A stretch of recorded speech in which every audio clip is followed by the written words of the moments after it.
Now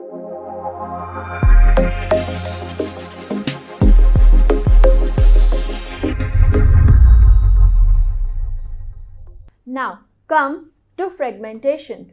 Fragmentation means the process or practice in which fragments can be formed. That is, the pieces can be formed.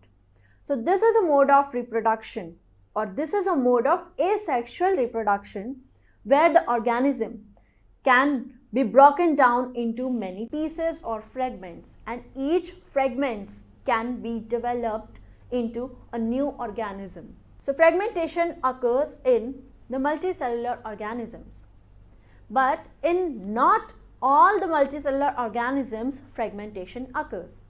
This is because, for example, if we talk about the humans, in humans, fragmentation practice or this mode of reproduction is not possible. This is because in humans, the cells form the fundamental and structural unit of our life. When cells aggregate together or join together, they form tissues. When tissues join together, they form the organs.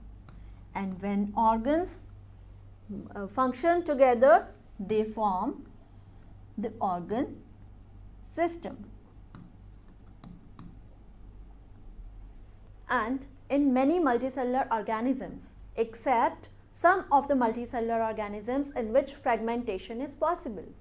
In those organisms, we can see here is the hierarchy, that cells will convert themselves into tissues, tissues form organs, organs form organ systems.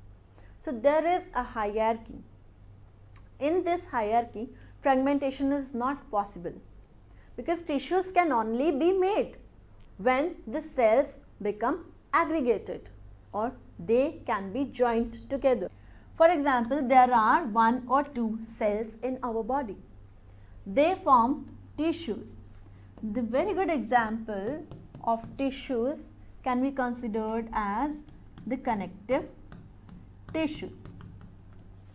And let's say the cells which are joined together to form connective tissues are RBCs, red blood cells. When red blood cells join together, they form connective tissues, and the organs which are formed by joining these various types of connective tissues, it could be our bone, because one type of connective tissue is the bone. Another organ which can be formed by the connective tissues where RBCs are involved, that could be our heart.